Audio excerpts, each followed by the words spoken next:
Padre, te damos gracias por esta hora que nos permites reunirnos para poder escudriñar las Escrituras, porque este es el imperativo que encontramos allá en el Evangelio de San Juan, escudriñar las Escrituras. Y esto es lo que queremos hacer, asistidos por tu Espíritu.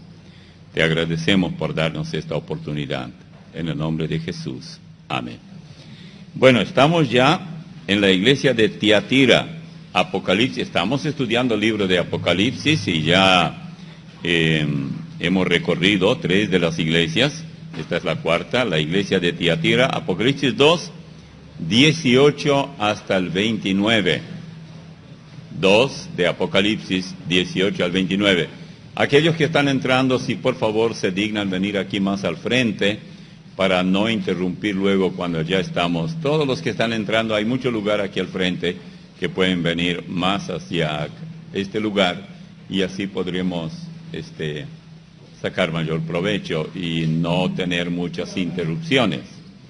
Así que tengan todos sus bosquejos, y vamos a entrar directamente al estudio.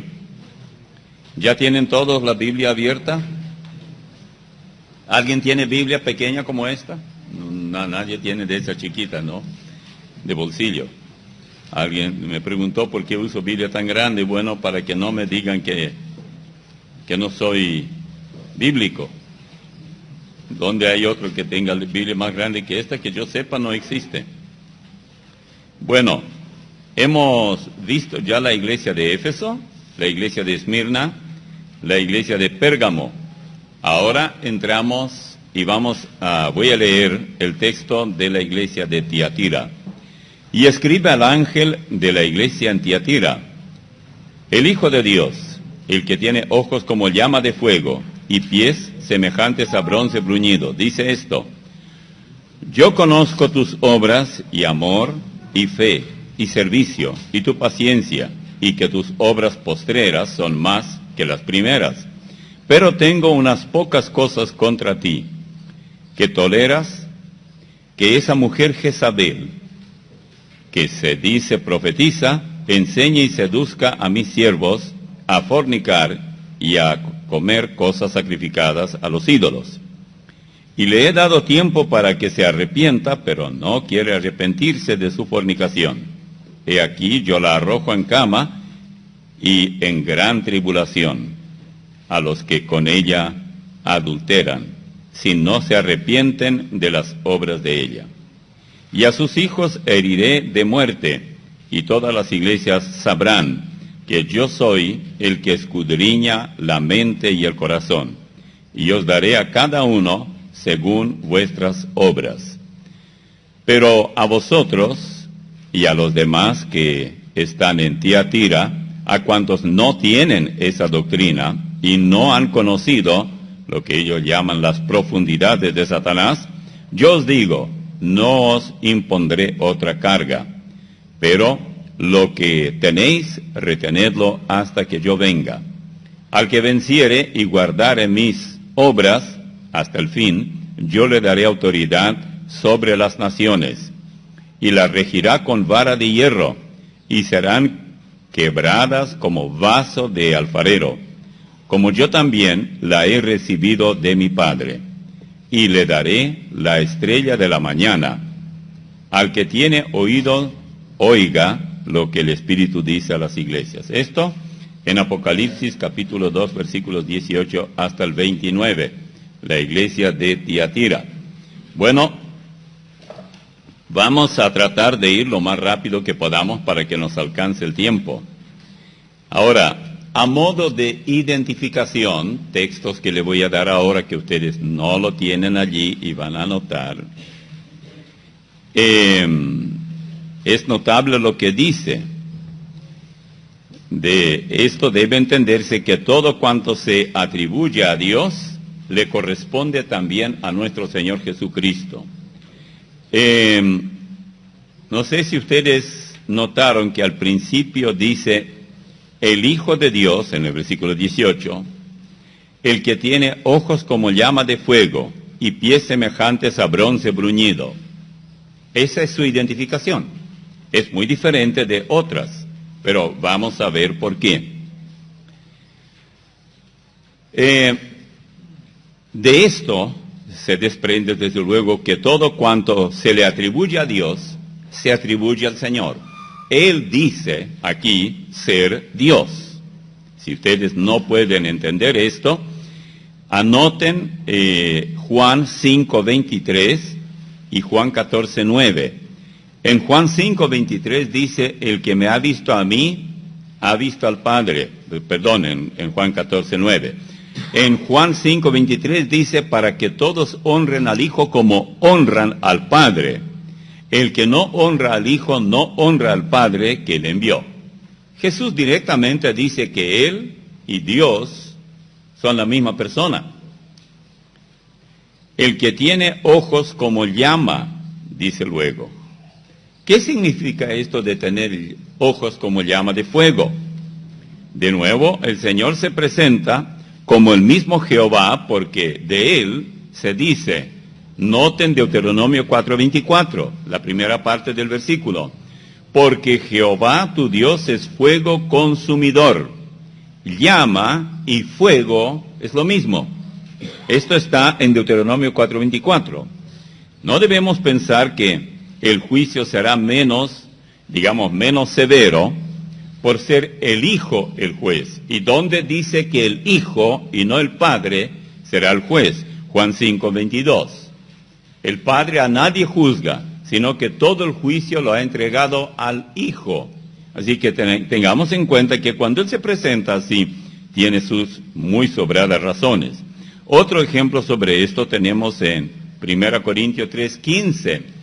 En esta parte de 1 Corintios 3:15, lo que hemos tocado muchas veces, donde se habla acerca de las personas que compareceremos todos los cristianos ante el tribunal de Cristo, según 2 Corintios 5:10, todos compareceremos, pero en lo que toca a quemar, y Él aparece como llama de fuego, tenemos que entender simplemente que son figuras que se usan y atribuidas a nuestro Señor y corresponden a Dios el Padre también. 1 Corintios 3:15 dice, si la obra de alguno se quemare, él sufrirá pérdida, si bien él mismo será salvo, aunque así como por fuego. ¿Cómo es que se va a quemar? Bueno, ¿cuál es ese fuego? Bueno, si Él es llama de fuego, el Señor, entonces su sola mirada hará triza, convertirá en ceniza todo aquello que nos sirve.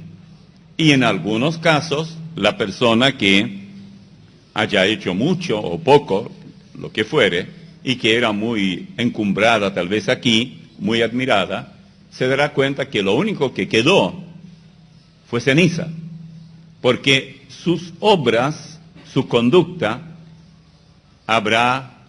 no habrá pasado el examen, habrá reprobado el examen divino. Es importante que recordemos estos textos que yo les di en relación, tanto Deuteronomio 4:24 como 1 Corintios 3:15. Luego dice que sus pies semejantes al bronce bruñido, nada podrá pisotearlo, ni pisotear sus enseñanzas. Cuando ante Él comparezcamos para rendirle cuenta, lo mismo ocurrirá con el mundo ante el gran trono blanco. ¿Y qué significa bruñido? ¿Alguno de ustedes alguna vez buscó en el diccionario? A mí me llamó la atención. Es simplemente sacar el lustre de algo. En cierto modo, cuando nosotros tratamos de afeitar y esto para los muchachos, como yo, cuando tratamos de afeitarnos para ser más lindos, de hecho, eso tampoco ayuda, pero bueno, uno hace lo que puede, lo que no se puede se compra hecho. Y entonces, cuando ya parecemos lindos, por lo menos para nosotros, rostro bruñido, qué bueno que sale, ¿no? Entonces es sacar el lustre. Hay cierta madera, hay algunas cosas que los que trabajan con eso saben, no poniéndole algo, sino sacar el lustre a algo, especialmente algunas piedras y todo esto, que la gente que trabaja con eso sabe muy bien cómo funciona. Bueno, rostro bruñido será aquel que no tendrá defecto alguno. Su brillo será maravilloso, será único. Él es de quien estamos hablando y Él es el que está enviando estas cartas. Y la carta a Tiatira es también de Él. Ahora, dejamos ya esa parte. Lo que sigue de aquí en adelante, ustedes tienen todo en su bosquejo. No todos están de acuerdo, los intérpretes de la Biblia, en cuanto a quién fundó la ciudad de Tiatira. Algunos historiadores dicen que fue Alejandro el Grande, por allá por el año 300 antes de Cristo. Otros sostienen que su fundador fue Seleuco I de Siria, siempre en el siglo IV, es decir, corría el año 400. En cuanto, y no vamos a discutir eso porque total, ¿de qué nos sirve saber quién fundó Tiatira? En cuanto al período que se le asigna a esta iglesia, porque recuerden cómo vamos, estoy repitiendo eso cada vez que tocamos una iglesia. Nosotros estamos hablando de lugares geográficos, de iglesias a quienes el Señor envía cartas. Si bien Juan escribió el Apocalipsis, pero él siempre se presenta como el mismo Señor quien envía la carta, y dijimos que la carta va al ángel que está frente a la iglesia, que a mi juicio es el líder que está al frente, sea un anciano, así se lo dé el grado de anciano, o tal vez es un pastor. Él estaba al frente y él tenía que ver cómo funciona la iglesia y tratar de corregir lo que está mal. Ese es el primer significado. El segundo significado es el histórico, es decir, cada iglesia abarca un período. Por ejemplo, la iglesia de Éfeso, la iglesia apostólica, la iglesia de la Odisea, es la iglesia actual, en todo el mundo, es cómo se porta. Y ustedes van a ver que cada iglesia, o sea, cada mensaje a cada iglesia según el período histórico, que ya para nosotros todo es historia, coincide. Si leemos los libros de la iglesia, la historia eclesiástica, o sea, historia de la iglesia, veremos que coincide. Y la otra cosa que yo quisiera agregar a esto es una interpretación personal. Por ejemplo, cuando dice que hay que velar, ¿por qué no tomarlo para una persona? Yo quisiera hacer algún día un estudio basado en estos tres casos. La iglesia, digamos, literal, la iglesia, o sea, la interpretación literal, la interpretación histórica y la interpretación personal. Muy fácil. Si seguimos yo no sigo necesariamente esto, aunque siempre menciono también ese detalle, pero no ahondo mucho el caso. Bien, la iglesia entonces comienza con el 606 y continúa hasta el período del oscurantismo. Aquellos que estudiaron un poco en la secundaria y en la universidad, el período del oscurantismo, por supuesto, no tiene años específicos, cuándo comenzó y cuándo terminó, pero a medida que avanzamos tal vez vamos a recoger algo más. La iglesia de Tiatira, produjo lo que se conoce en la historia como la edad del oscurantismo. Ahora veamos cómo se sucedían las cosas, por ejemplo, los papas, y cómo las enseñanzas bíblicas eran cambiadas por enseñanzas paganas hasta que la iglesia cristiana dejó totalmente de ser cristiana y se convirtió en una iglesia romano-papal o romano-imperial, porque los papas también eran a veces emperadores y otras veces nombraban o deponían, quitaban emperadores, o no emperadores sino reyes. Entonces ellos se atribuían el derecho de ser los dueños del reino espiritual y del reino político del mundo. Una iglesia que nombra y destituye reyes, aquí anduvo. A partir del 606, ahora estamos con Tiatira. Era una iglesia que acumulaba poder político y militar. Peleaban con armas, tenían sus ejércitos y demás. Era una iglesia que acaparaba riqueza material. Se había enriquecido grandemente. Era una iglesia con ceremonias, pompas y jerarquías eclesiásticas. Este era el período, la iglesia de Tiatira. Una iglesia, como digo, era una iglesia que año tras año introducía nuevas doctrinas, nuevas costumbres, lo que llegó a llamarse tradiciones de la iglesia. Era una iglesia enemiga de la Biblia, la palabra de Dios, tanto que mantuvo por siglos y siglos al pueblo sin la Biblia, aunque podían muy bien haberla traducida a los idiomas que la mayoría hablaba. Una iglesia opulenta, soberbia, blasfema, con una gran cantidad de dioses y diosas representados por sus santos de cada día. Para probar todo esto, vamos a notar lo que ocurrió entre los años 607 y yo pondría hasta 1965. ¿Qué ocurrió en 1965? Se cerró el Concilio Vaticano II. Yo ya les conté una interesante historia, pues yo estuve acá en esa época. Muchacho, solterito, joven, bien flaco como esos prisioneros de Hitler, si ustedes vieron alguna película en blanco y negro. Y llegó un periodista a mi puerta y dice, usted es pastor, yo vivía en la casa pastoral, y vio el templo, iglesia bautista. Entonces sospechó que ahí vivía el pastor y tenía la razón. Entonces me dice, ¿podría usted contestarme algunas preguntas? ¿Cuáles, por ejemplo? Y comenzó a decir, no, le dije, ¿por qué no hacemos una cosa? Deme por escrito las preguntas y mañana venga a buscar las respuestas. Yo se las contesto a máquina. Y así lo hizo. El hombre me entregó. Había un diario aquí que se llamaba La Tribuna. ¿Algunos de ustedes recuerdan todavía? Todo vendía. Era muchacho, ¿no? A lo mejor yo le compré alguna. Bueno, en esa La Tribuna salió eso. Y a mí me llamó tanto la atención que él copió palabra por palabra, ya en esa época. Y yo no recuerdo todas las preguntas, porque eran varias, pero recuerdo una. Bueno, dos recuerdo. Una, ¿qué piensa usted sobre el Concilio Vaticano II? Porque era justo, estaba en apogeo, todavía no había terminado.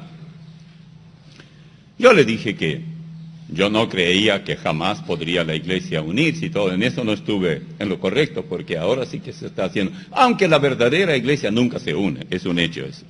Y decía un teólogo alemán que en esa época ya salían los diarios eso, que el aceite nunca se junta, se mezcla con el agua. Un elemento es más pesado que el otro y ahí está, y es cierto eso. Bueno, y la otra era, ¿qué piensa usted del Papa? Yo le dije, el Papa es un líder de una gran iglesia, la Iglesia Católica Romana del mundo, un italiano, en esa época era italiano, que si no recibe a Cristo como su Salvador, se va al infierno. Ahí yo terminé. No me van a creer exactamente, palabra por palabra. Yo dije, no saldrá nada de ahí. Y yo recuerdo que un pastor vino después y me dijo, ¿cómo vas a decir esto? Otro colega mío, mucho mayor que yo. Dice, y bueno, ¿y qué? ¿Dije algo que no es cierto? ¿No es italiano él? Era italiano. ¿No está perdido? Bueno, pero, dijo él, pero es el líder de una... Y yo le quité mérito.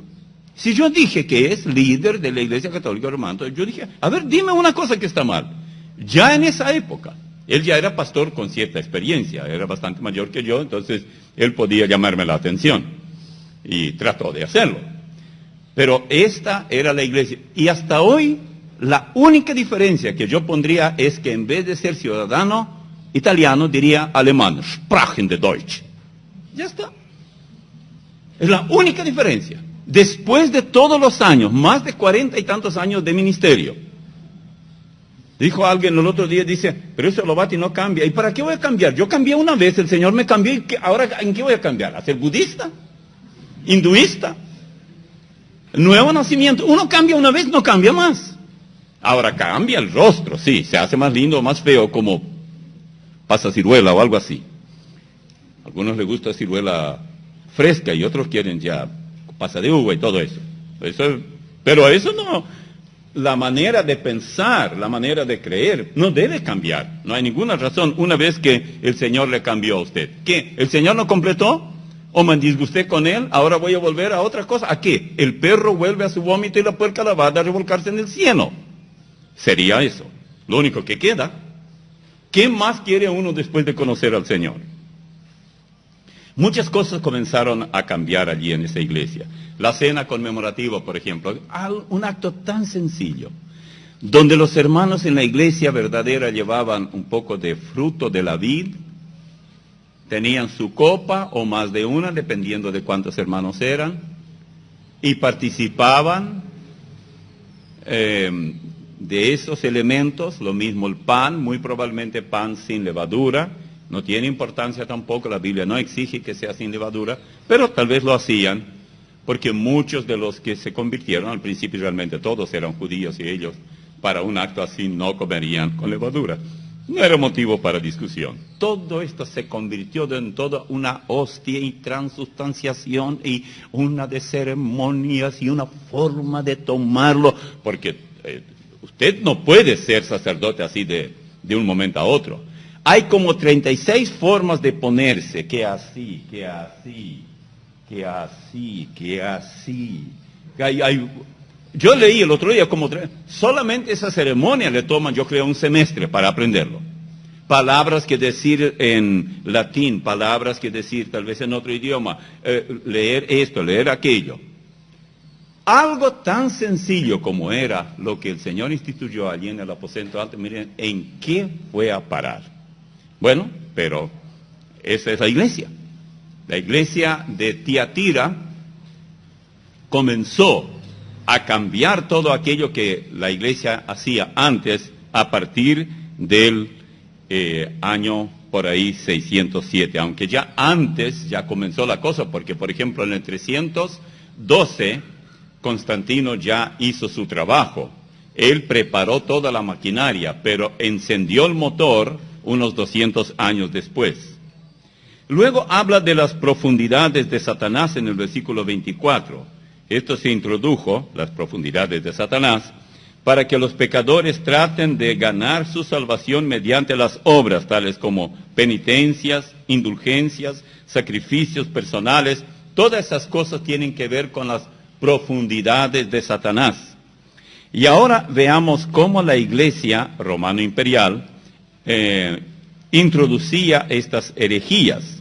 Por ejemplo, la iglesia en Tiatira produjo lo que se conoce en la historia como la edad del oscurantismo que ya dijimos. Es decir, que el programa de fusionar el paganismo con el cristianismo comenzó bajo la iglesia de Pérgamo y alcanzó su clímax con la iglesia de Tiatira. No se hizo todo muy de golpe, porque el paganismo es oscuridad. La luz que el Señor Jesucristo le, digamos, confiera a su iglesia, parpadeó durante la edad del oscurantismo y no volvió a brillar sino hasta los días de la Reforma, por allá en 1454. Y veamos ahora cómo iba esto, año por año, porque todo está probado por la historia, ustedes tienen. Año 607, Bonifacio fue nombrado primer papa, aunque ya se autonombró Constantino también. Año 709, se implantó la costumbre de besarle el piecito al papa. Año 786, la adoración de imágenes y reliquias. Año 850, comenzó a usarse el agua bendita. Año 995, la canonización de los santos muertos.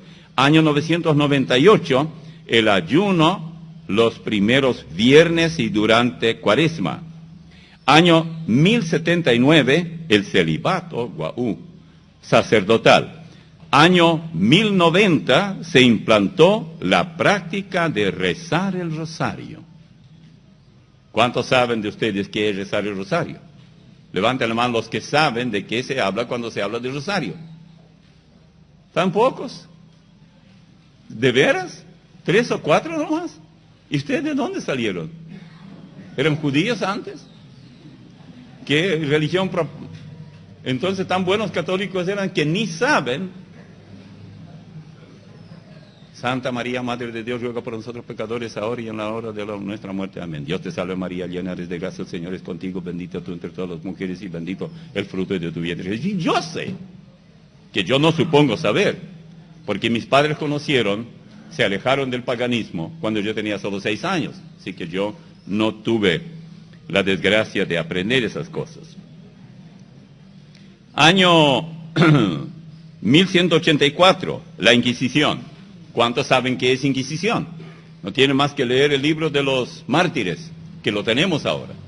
Está disponible. No se regala, pero se cambia por dinero. Año 1190, la venta de indulgencias. ¿Quién sabe qué es? El Papa acaba de regalar indulgencias. El otro día leí plenaria, y yo estoy tratando de revenderla, a ver si gano algunos guaraníes, y nadie me la quiere comprar, porque dice, hay gratis. En ABC, en el diario, dice que es gratis. Todo lo que usted tiene que hacer, alguna ceremonia, y ya está.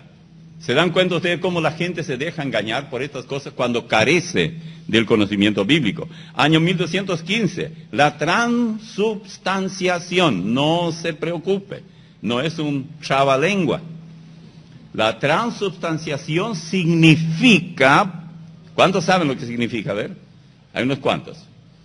Bueno, para los que no saben, que cuando el sacerdote lleva la hostia, y hay que saber cómo llevarla, y cuando la copa, cuando él hace un rezo por la hostia, entonces ocurre milagrosamente, y como es un milagro no tiene explicación desde luego, algo en ese pan que se convierte en verdadera carne, que cuando usted mastica ya no es harina con agua, ya es carne. Y bueno, todo es un milagro, así que no me pregunten cómo es, porque el milagro no se puede explicar. Y también cuando usted lleva el jugo de uva, o si es vino, ya no es ni vino ni jugo de uva, ya es sangre verdadera. Entonces usted está comiendo el cuerpo de Cristo y bebiendo su sangre. Y se produce esto gracias a la transubstanciación. Vayan repitiendo cuando salgan de acá, no ahora, para saber bien. Esto, ¿hasta dónde llegamos? ¿Qué año? ¿1200 cuánto? No, 1215. Ahora vamos al 1220, la adoración de la hostia. Bueno, allí tenemos el libro ese que escribió Roger Auckland con otros 2 autores, muy interesante. Ese libro tienen que leer, porque realmente lo que están adorando es el pedacito de harina con agua. Ese es el Dios que salva, el Dios que intercede, el Dios que fue sepultado, es decir, es el Salvador. Ese pedazo de harina fue crucificado. Ese pedazo de harina fue puesto en el sepulcro de José de Arimatea. Ese pedazo de harina desapareció. Así es muy fácil que desaparezca de la tumba. Ahí sí no hace falta que alguien robe. Es increíble hasta dónde caemos en todo tipo de engaño solo por no querer conocer la verdad. Y ellos supieron cómo introducir esto. La verdad es que detrás de todo esto hay un maestro tremendo, muy sabio. Ustedes saben cómo se llama, comienza su nombre con S. 1229, se prohibió que los laicos leyeran la Biblia. Dios nunca hizo que hay diferencia entre los laicos y no laicos. Es decir, laicos son ustedes que no saben nada, yo no soy laico. La idea se introdujo la jerarquía de la iglesia. ¿Y qué dice allá en Mateo 23:9? Anoten por ahí. No tenemos que llamarnos maestros y todo eso, sino todos vosotros sois hermanos. Desde el pastor, que tiene que ser el que sirve, no el que no sirve. Y hasta todos los miembros. Y ustedes dirán, ¿y usted a quién sirve? ¿Quiere reemplazarme por 2 o 3 domingos? Preparar los estudios, hacer todo. En relación, no toque la radio, solamente lo que tiene que ver con el pastorado. Haga la prueba. Servir es pesado. Por eso los esclavos comprados no tenían ni derecho de quejarse. Yo no me estoy quejando. Doy gracias a Dios que me tiene ocupado. Mejor ser ocupado por Él y no por el otro amo, al que ustedes dejaron y yo también. Y ustedes saben de quién hablo. Entonces, allí comenzó la cuestión de los laicos que no podían leer la Biblia. ¿Por qué? Porque si vas a leer la Biblia, pasarán dos cosas. Primero, vas a quedar loco. Segundo, si no quedas loco, vas a interpretar mal y vas a caer otra vez en alguna secta. ¿Y sabe quiénes son secta? ¿Para quiénes inventaron eso? Ustedes y yo. Todo lo que es bíblico es secta. ¿Y quién quiere ser parte de una secta? 1414 se prohibió que los laicos participaran de la comunión, es decir, del vino y el pan. Ya de ahí en adelante el sacerdote tomaba y seguramente si era más grande la copa, tanto mejor, y comía por los demás.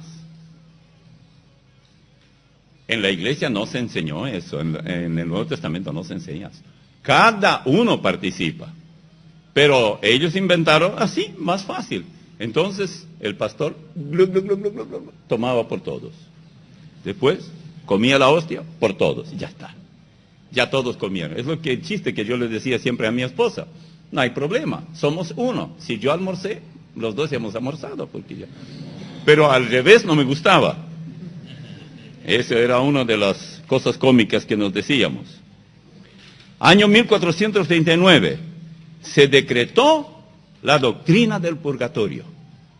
Ahora ya no era cuestión que la Biblia dice que cuando uno muere sin Cristo va directamente a la condenación, y si muere con Cristo va al cielo. No. Pusieron un entrepiso, se fabricó después. Así que cuando uno muere, va primero al purga. Y allí está purga por no se sabe por cuánto. Es increíble cómo la gente cree esto. ¿Ustedes se preguntaron alguna vez por qué la gente cree esto? A ver, ¿por qué creen ustedes la gente cree esto? Hay dos razones. Aquí le hago una pregunta muy importante. Y si usted contesta correctamente, un libro gratis allí, de los de Oakland. Dice la ignorancia y la comodidad. Y la otra, eso está bien. ¿Y la otra cosa, cuál es?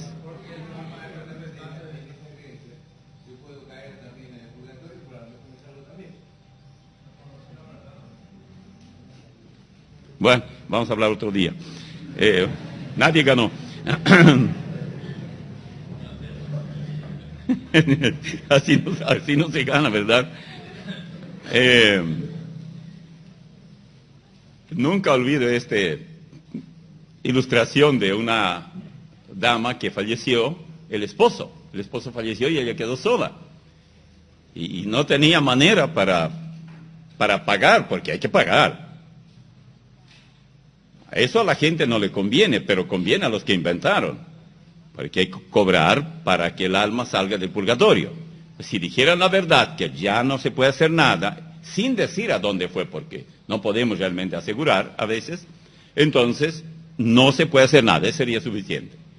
Y resulta que la pobre mujer ya vendía cosas y todo, y ya le dijo, padrecito, ¿cuánto más falta? Porque ya no tengo más dinero. Casi está en el cielo. Se puede decir, dijo él, que con un pie está en el cielo. Gloria a Dios, era cojo, dijo ella. Así que, ¿qué problema hay? No tiene el otro pie, así que ya está enterito en el cielo. Increíble cómo la gente cree eso. Es absurdo desde todo punto de vista. Y si va a buscar pero hay algo más aquí. Si va a buscar en la Biblia no lo encuentra. Pero descalifican a Jesucristo como Salvador todo suficiente. Ahora Jesús no purgó nuestros pecados. Él murió, pero ¿de qué valió? Total, ahora tienen que purgar. Por eso yo creo que los que no creen en la seguridad de la salvación son purgateristas. Son purgaterianos también. En cierto modo, no creen en un purgatorio post-muerte, pero creen en un purgatorio aquí. Si no das evidencia de que eres cristiano, mal árbol, mal fruto, al infierno. Y ahí está.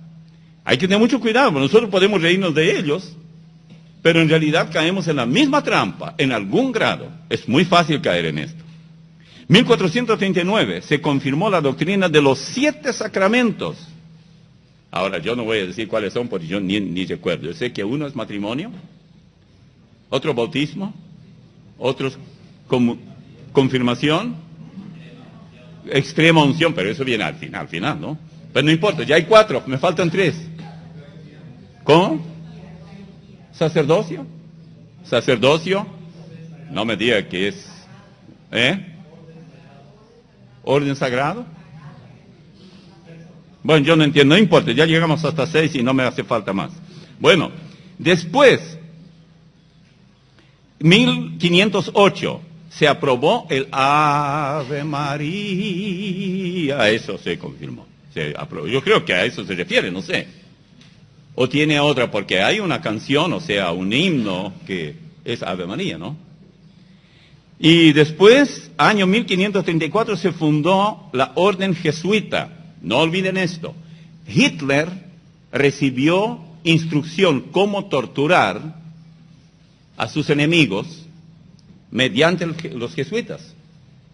Nadie ha tenido mejores resultados de torturas que los jesuitas. Y yo no tengo que entrar aquí en detalles porque hay bastantes libros escritos por no evangélicos cristianos, por escritores seculares.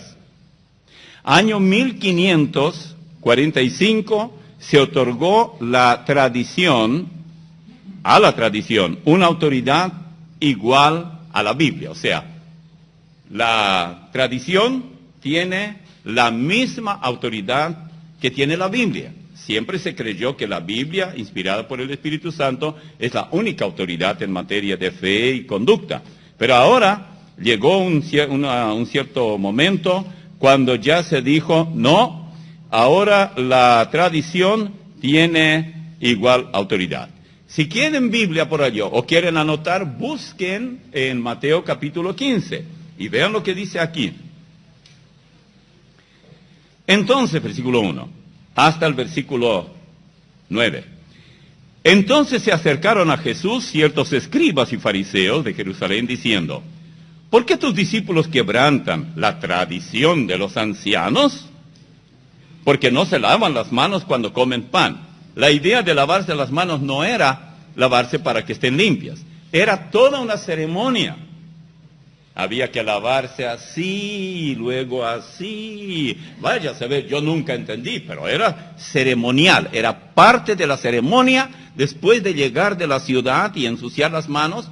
Está muy bien llevar jabón y a usted le interesa cómo lavan las manos, lavan para lavar bien y se secan y ya llevan y ya meten la boca. No, pero era toda una ceremonia. Y ellos miraron ahí y dijeron, ajá. Los discípulos acaban de llegar y no se lavan las manos ceremonialmente. Hay que hacerlo. Respondiendo, él les dijo, ¿cómo me gusta cómo Jesús siempre contestaba? ¡Ay, que me gusta la Biblia! ¿Por qué también vosotros quebrantáis el mandamiento de Dios por vuestra tradición? Aquí está el peligro. Cuando se introduce la tradición con poder divino, o se le atribuye poder divino, ahí está el peligro. Porque Dios mandó diciendo, honra a tu padre y a tu madre. Él le contesta con otra pregunta. Y al que maldiga al padre o a la madre, muera irremisiblemente. Pero vosotros decís, cualquiera que diga a su padre o a su madre, en otra versión, en otro evangelio dice, escorbán. Hay muchos hermanos escorbanos en nuestra iglesia. ¿Y qué quería decir escorbán? A su madre, es mi ofrenda a Dios todo aquello con que pudiera ayudar. Es decir, ellos decían, escorbán, papá, escorbán, mamá. Y el mamá y papá ya sabían, todo lo que con que podía ayudarte, ya no lo tengo, es ofrenda para Dios. Y se metía en la bolsa y se iba. Pero era para lavarse las manos, por decirlo así, y no ayudar a sus padres. Dice, por eso dice, es mi ofrenda a Dios todo aquello con que pudiera ayudarte. Ya no ha de honrar a su padre o a su madre. Muy importante que aquellos que tienen padres que ya no pueden por sí mismos ganarse el dinero, acuérdense, no sean escorbanes. Es pecado. No pretendan, no, yo voy a dar. Si no tiene, apenas te alcanza para poder comprar algo a tu papá y tu mamá, no des un centavo a la iglesia, no hace falta. No es que no nos hace falta ayuda, pero tú tienes tu prioridad, tu papá y tu mamá. Así habéis invalidado el mandamiento de Dios por vuestra tradición. Aquí está el peligro de la tradición. No puedes cumplir las dos cosas. ¿Por qué? Porque se oponen. ¿Por qué se inventan tradiciones? Para desplazar el mandamiento divino.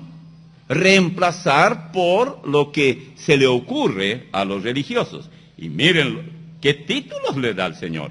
Hipócritas, bien profetizó de vosotros Isaías cuando dijo, este pueblo de labios me honra. El 8 de diciembre aquí hay muchos que le honran de labios. Antes de llegar a Cacupé, porque allí ya están borrachos y hay orgías. Sagradas, por supuesto. Este pueblo de labios me honra, mas su corazón está lejos de mí. ¿Por qué? Aquí está.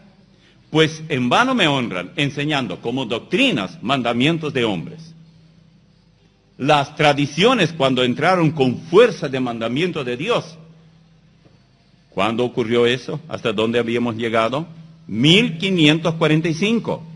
Se otorgó a la tradición una autoridad, justo el año cuando comenzó también la Reforma Cristiana, menos mal. El año 1546, uno de los hombres que yo quiero conocer, uno de los primeros en el cielo, es mi hermano Martín Lutero. ¡Qué hombre valiente! 1546. Se le agregaron los libros apócrifos a la Biblia. Y ustedes saben, mencionen algunos de los que ya están en muchas Biblias. Primero y segundo Macabeos, Judith, está Eclesiástico, Sabiduría, Tobías, ya tenemos 5. Bueno, estos son los libros. Algunos de ustedes, si quieren leer algo de historia sobre la época intertestamentaria, el período entre Malaquías y el nacimiento de Jesús, lean los 2 libros de Macabeos. No son inspirados, pero hay mucha historia. Y es uno de los libros históricos más completos de esa época. Bien, año 1854, la Inmaculada Concepción de María. Allí se inventó el mito que María, no Jesús, fue concebida sin pecado, igual como Jesús. Eso se inventó 1864. 1870 se decretó la infalibilidad del Papa. Claro, no siempre.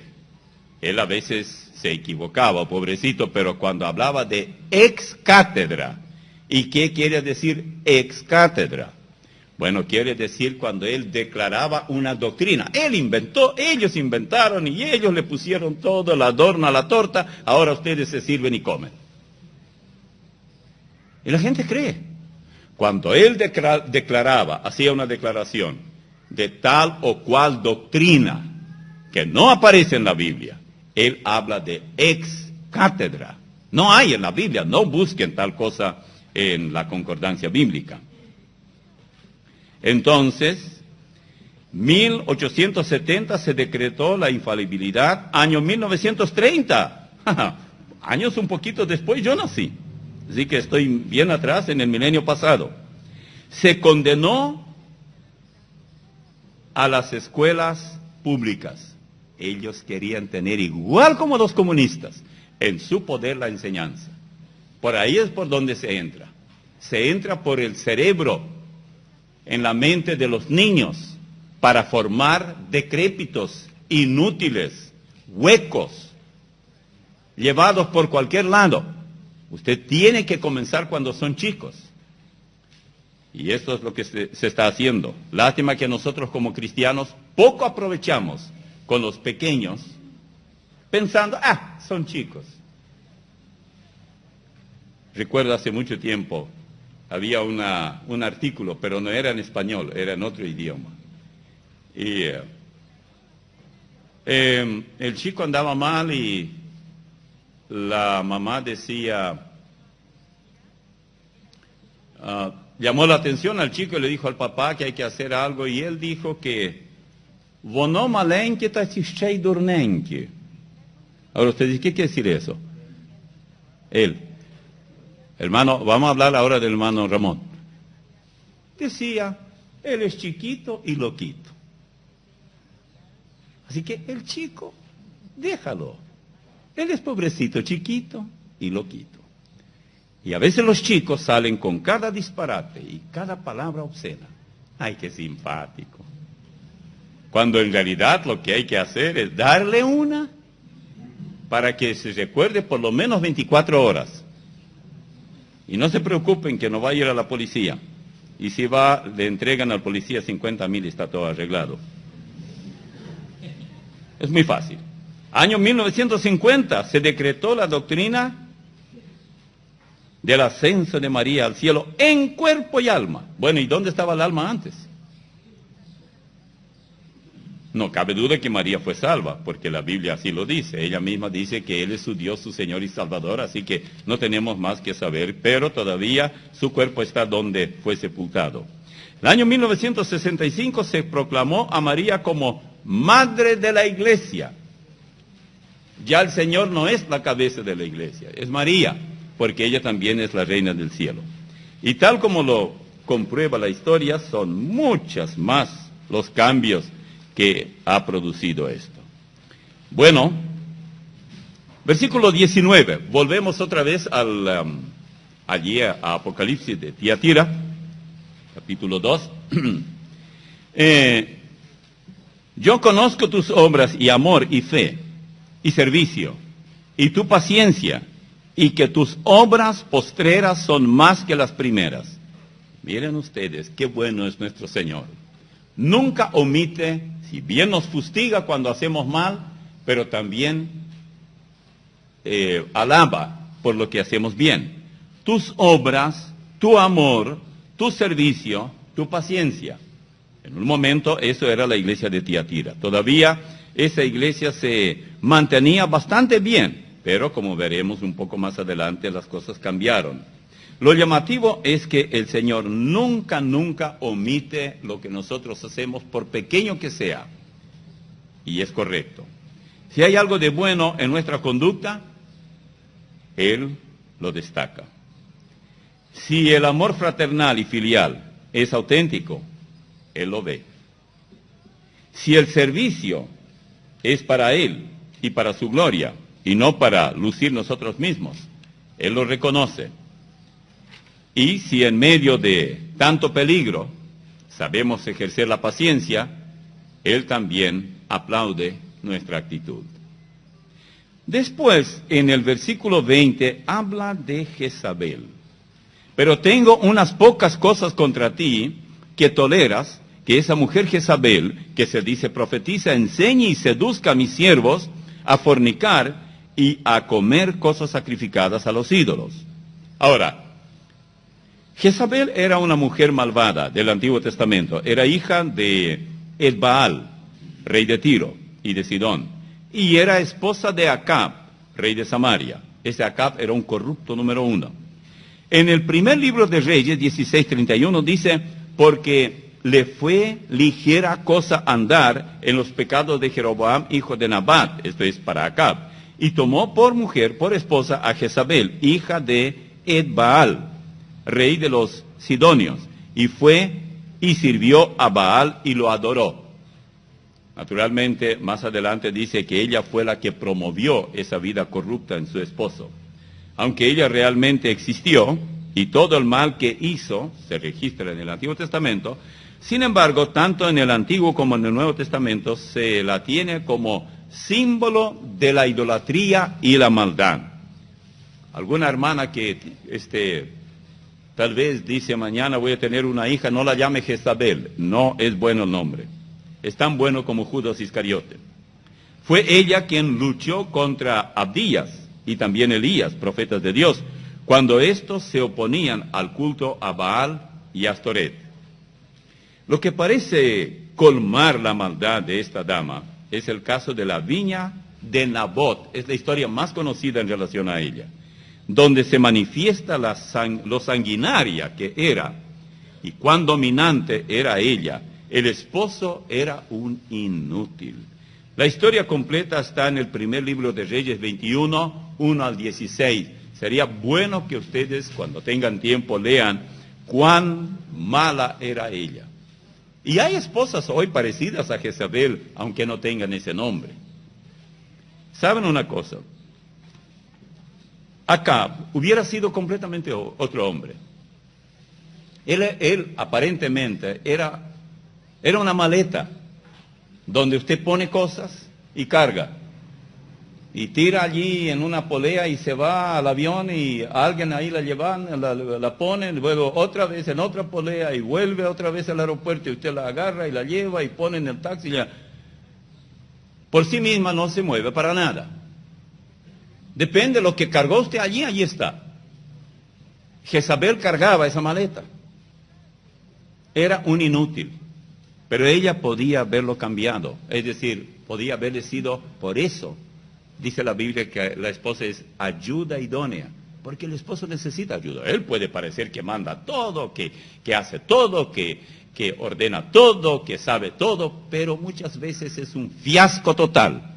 Y cuanto antes ella se dé cuenta, y lejos de ser una Jezabel diciendo, mi esposo no sirve para nada, parece un trapo de cocina, ni para eso sirve, eso es un inútil, no sirve para nada, no me gusta nada, no sé qué voy a hacer, lo voy a dejar porque no tiene iniciativa, no tiene ese.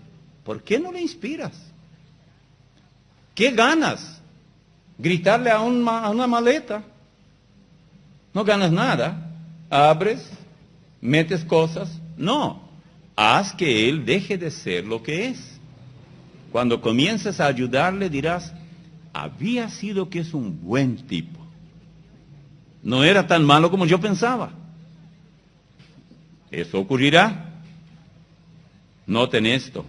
Primer libro de Reyes 16:31. Porque le fue ligera cosa andar en los pecados de Jeroboam, hijo de Nabat, y tomó por esposa a Jezabel. Claro que casi siempre esas son lindas y atractivas y saben hablar bien. Y claro, el hombre que ya de hecho se perfila como inútil, medio se le arrima y luego se casa y luego los dos sufren porque ella no está dispuesta a ayudarle. Qué triste. Su fin fue trágico. Ella murió cuando uno de sus eunucos, a las órdenes de Jehú, la tiraron desde una ventana a la calle, donde su cuerpo fue comido por perros.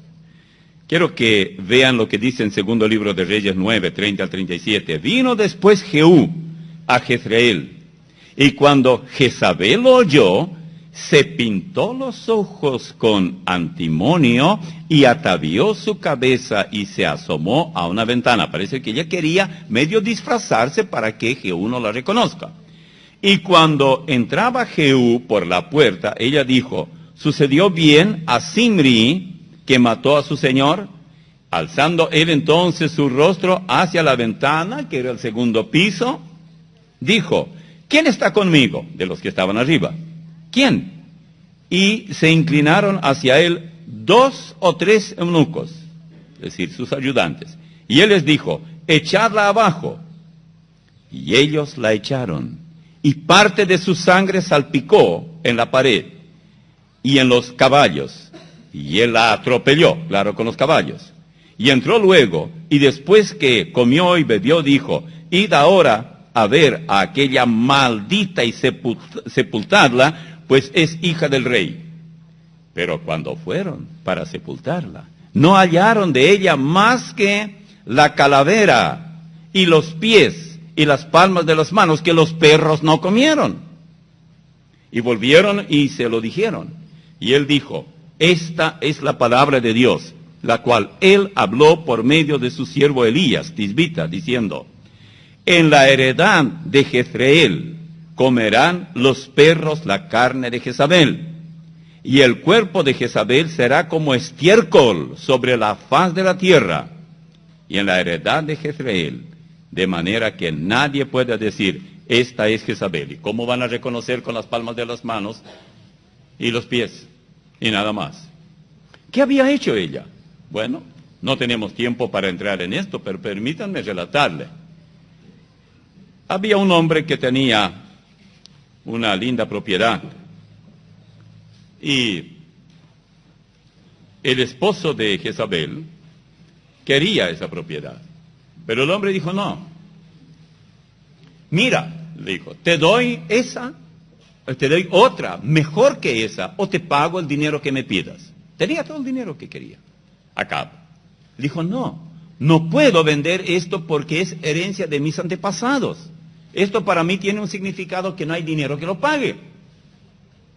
Y él se fue a la casa, miren lo maleta que era, y se acostó y aparentó triste. Y claro, ella viene, tesoro, ¿qué te pasa? Jezabel, con su sonrisa muy amplia, parecía una rosa con sus pétalos. Estoy mal estoy. ¿Pero qué te pasa?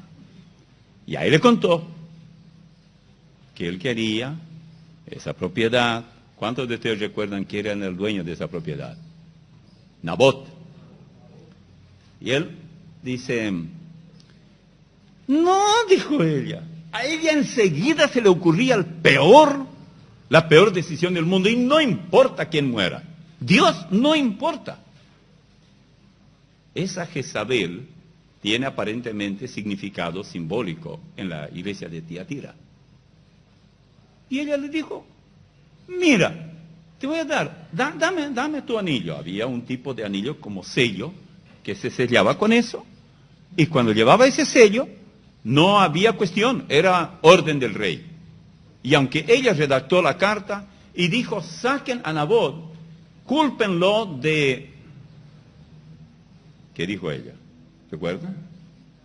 Blasfemó el nombre de Dios, y traigan algunos perversos testigos. Se encuentran enseguida esos testigos. Y aparecieron 2 testigos y dijeron que ellos oyeron que él lo había blasfemado, y lo apedrearon. Por eso dice, en el mismo lugar donde la sangre, los perros y la carne comieron de él, comerán tu carne. Pero ella en ese momento no pensaba tal cosa. Qué triste. Ahora, ¿qué hacía ella en la iglesia de Tiatira? Bueno, si eso era ella, y aquí es un símbolo de maldad, de engaño, de mentira, de corrupción, ¿qué se puede esperar de ella? ¿Qué es lo que ella enseñaba? Bueno, dice la Biblia que seduce a los siervos. Fíjense bien lo que dice el texto mismo. ¿Tienen ustedes abierta la Biblia en Apocalipsis? Solamente para, antes de cerrar, ver un poquitito lo que dice que ella tenía para hacer. Lástima que no podemos terminar, pues se hizo demasiado largo el asunto. Dice, a ver, ¿encontraron el versículo que habla de eso? ¿Dónde está eso? El 20. Sí, tengo unas pocas cosas contra ti, que toleras que esa mujer Jezabel, que se dice profetiza, enseñe y seduzca a mis siervos a fornicar y a comer cosas sacrificadas a ídolos. No tenemos tiempo para ir a fondo, pero le voy a decir algo de esto.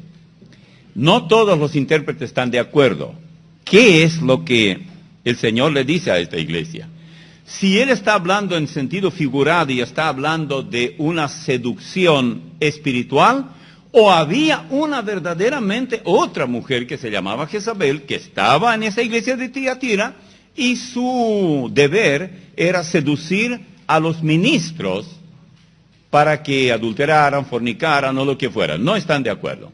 Pero ya que no tenemos mucho tiempo, y aquí se habla también de comer lo sacrificado a ídolos, solamente un texto les voy a leer y ustedes mismos podrán interpretarlo porque es tan fácil. 1 Corintios, capítulo 8. Vamos a leer allí, porque aquí habla en cuanto a lo sacrificado a los ídolos. En cuanto a lo sacrificado a los ídolos, sabemos que todos tenemos conocimiento. El conocimiento envanece, pero el amor edifica. Y si alguno se imagina que sabe algo, aún no sabe nada como debe saberlo. Pero si alguno ama a Dios, es conocido por él. Acerca pues de las viandas que se sacrifican a los ídolos, sabemos que un ídolo nada es en el mundo, y que no hay más que un Dios. Ahora versículo 5.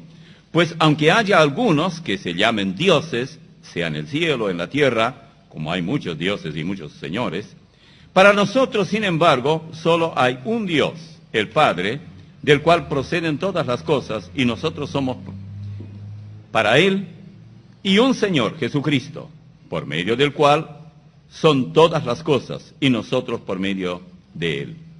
Pero no en todos hay este conocimiento, porque algunos habituados hasta aquí a los ídolos comen como sacrificado a ídolos, y sus conciencias, siendo débil, se contamina. Si bien la vianda no nos hace más aceptos ante Dios, pues ni porque comamos seremos más, ni porque no comamos seremos menos.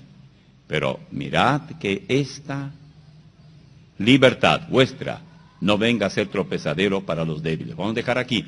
Lo que él está diciendo es que la cuestión de sacrificado a ídolos, el ídolo no es nada. Pero hay mucha gente que come algo que fue sacrificado a ídolos con ese espíritu. Ah, esto fue sacrificado a ídolos. Ah, esto hay que comerlo de esta manera. Hay que comerlo a tal hora. Hay que comerlo en tal forma, de pie o de rodillas o lo que fuera. Esto era el pecado.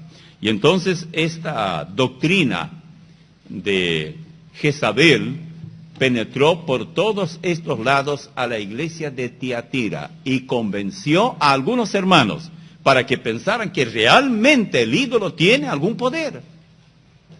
Y entonces ya no comían como cualquier carne y ya está. Sabemos que el ídolo no es nada, él dice, pero no todos tienen capacidad para aceptar esto en esta forma. Nuestro Padre, te agradecemos porque la palabra tuya es siempre maravillosa y oportuna para nuestro corazón. En el nombre de Jesús. Amén.